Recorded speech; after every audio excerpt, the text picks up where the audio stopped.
Hello, everybody. It's once again His Royal Highness Emperor Stuart Allen Swerdlow. Is that why you're wearing royal blue? I'm royal. That's what I wondered. Okay, so Janet Diane Moya Swerdlow.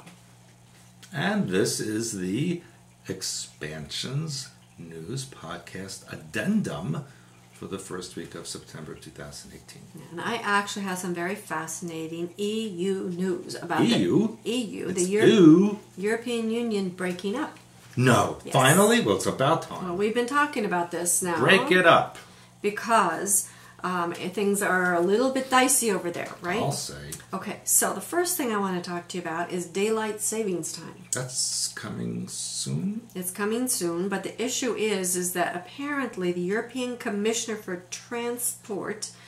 There is such a thing? There's such a thing. I think she's the one that... A woman yet. She ordered it's called a consultation. With me? Which is not binding. Oh. But more than 4.6 million people took part in this consultation because they wanted to review the EU Summertime Directive.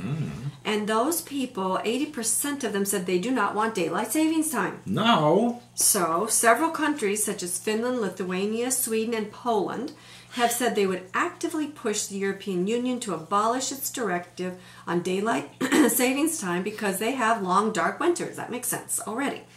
Now, these countries are saying that daylight savings times has evidence. They have evidence saying that daylight savings times can cause short-term sleeping disorders, reduce performance at work, and even serious health problems. Well, no wonder I have issues. Yes. So this consultation isn't binding, but they're going to be looking into it. This is part of the EU's stuff, okay, that people don't like. Now, next thing comes from France. Oh, yes. French President Emmanuel Macron has urged European states to work with Russia. Okay? Really? Russia and construct new security architecture in a bid to strengthen defense capabilities within the EU. Because he says the United States won't help them anymore. He says during a news conference in Helsinki that EU must rebuild European security architecture and listen to this, reconsider relations with Russia as well as pursue strategic relations with Turkey and other neighboring countries. Okay, he needs to get a smackdown then. He said this wider Europe should build its security architecture with the powers which are on its border and the great nations which share history with us. That would be Russia, apparently, and Turkey. Yeah, when they invaded with the Ottoman Empire. So, point being is, this is still, remember we've talked about that eventually that Europe will be in alliance with Russia. They kind of are. But in a bigger way, like a EU, but the EU, except not going to be the EU, and it's going to be with Russia and EUSSR. something like that. So this to me is the beginning. Now in July, U.S. President Trump threatened to pull out of NATO if member states fail to increase military spending. I don't blame him for that. So his announcement wreaked havoc amongst member states who expressed concerns how they would deal with Russia if Washington were to withdraw from the alliance. So I'll translate. They're not going to give us money anymore, so we got to find another sugar daddy. So they're going to Russia. And Macron told the news conference, quote, "It is in our interest for the EU to have a strategic relationship with Turkey as well as with Russia that brings stability, that in the long term will bring more strength and coherency. I think that on matters like cybersecurity, defense, strategic relationships, we could envision the outlines of a new relationship between Russia and the EU, which is coherent with the direction Europe is headed. Stability in the whole region is in our interest," and he also added that the EU's relations with Russia must be brought up to date. However, he does want this issue with Ukraine taken care of. Oh, does he? Before they actually do anything formal. Well, that's not going to happen. Now, this was also interesting to me. In Italy, you might have heard about the issue where there was a boat that tried to land. I have that somewhere. Oh, here we are. Italian Interior Minister Matteo Salvini refused to allow 150 people on a migrant ship docked in Sicily to disembark for almost a week. Well, they shouldn't have been there. Apparently, he wanted the other members of the EU to take some of them in because Italy's bearing the brunt of everything. That's right. So eventually he allowed those on board to disembark after Ireland and non-EU member Albania agreed to take in some of them. Yeah, they'll be happy in Albania. But my point is, non-EU now is who is helping out the EU countries. No, Albania will kill them. Now, Italy also warned the EU it will pull out of the EU's search and rescue mission. Now, guess what? Italy said that? Yes, in the Mediterranean, unless other members of the bloc agree to rescue the landings of illegal migrants. Well, I right? don't blame them for that. Now, listen to me. This is what is, again, interesting. Do you remember the robot that was given Saudi Arabia citizenship? Yeah, yes. Named Sophia. Mm-hmm. Okay, the European Union Search and Rescue Mission is called Sophia. Huh.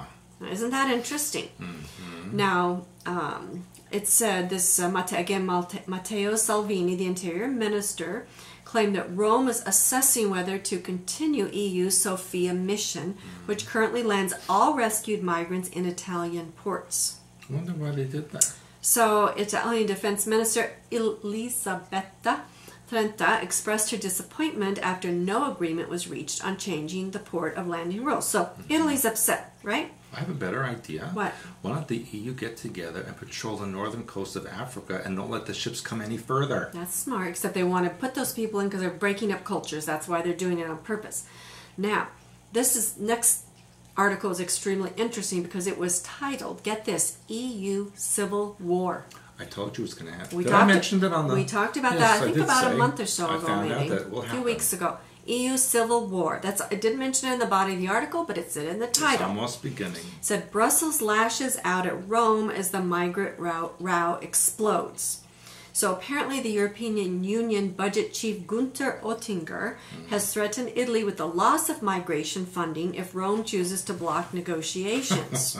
For the budget. Then you can't For get the any more budget. immigrants if you have no more funding. Brilliant. Apparently, Mr. Oettinger warned EU plans to hire 10,000 extra staff to the European Border and Coast Guard Agency would collapse if the next multi-annual financial framework is held up by any rebelling member state. So things are not going well in the EU right now.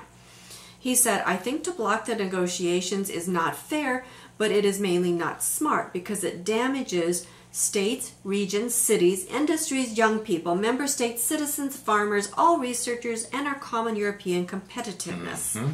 So I thought that was interesting. That was actually in the title of an article.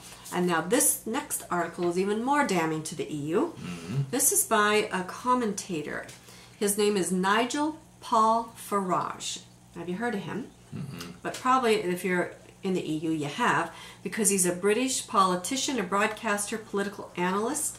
He currently serves as a vice chairman of the pro-Brexit Leave Means Leave organization. Mm. And he says that he does not foresee the European Union's project surviving another 10 years. If that. Because of the growing dissent from member states like Italy, he said. And Poland and Bulgaria. He calls and it the Romania Visegrad countries. He said he would be surprised if the EU manages to survive past 2028. If that. He says, I still think we're going to leave the European project. I also think the European project, I'd be very surprised if it still existed in 10 years. And then he pointed at the brewing tension between the echelons of EU power in Brussels and the leaders of member states as a sign the European project could soon risk reaching its end. It's a fake, it's not a project, it's a dictatorship. But he's calling it this, and the people are forcefully and artificially put together and they hate each other. Yes, and now what's happening? Now we're seeing countries like France who are aligning with Turkey and Russia, and we have talked about that civil war possibly brewing. We have talked about Russian empire extending all the way across. To Lisbon, they said. Yes. So things are changing. So my question, is the EU going to break up? Well, this is what we've been telling you. Is there going to be civil war in Europe? Mm-hmm. All these things are very possible. It is coming. Right, at this time. So they're telling you what's coming up. So with that in mind, if you're interested in history of any kind, then you want to read Stuart's autobiography, Montauk, The Alien Connection. You also want to read Blue Blood, True Blood. And I had people asking if there were any updates on Blue Blood, True Blood. No, because it's in True World History. Well, that's the point. If you haven't read True World History, then you need to get this book and Montauk Alien Connection. And come to the class, because Yes. I have a lot of updates that are not going to be in the book. Right, exactly. So, and Stuart says is a great one. I can get all 4 of these in an envelope, and I know it's expensive if you're overseas. I can't help what the post office does. I think it's about $40 US. Or they could just pay for me to bring it personally to them. Maybe, and it might even be closer to $50 to get books to Europe. It's very In my opinion, it's highway robbery, but Well, they do that on purpose because they don't want books leaving the country. exactly. They don't want you to get the information. You can buy on Kindle. All our books are available on Kindle. And what some people do is they'll get that and then they'll eventually save up their money and bring in the other copies, the hard copies. But that's up to you, whatever you want to do. But anyway, with that said, I want to thank you for listening. Like us, love us, I wish that you would. share us, and Like tell me. your friends, invite them to like our Facebook page. If you like our Facebook page, you do get an extra 8% discount on most products and services. Get a membership on our website that helps support our research. Plus, I will tell you, fabulous discussions. We have a lot of things going on in September. Our blogs, check in and find out our new topics because every month we change. And it is a great way to be supported on a daily basis in your daily life so you know that you're not alone wherever you are in the world. That's true. So, we'll talk to you next time. Bye for now. Bye.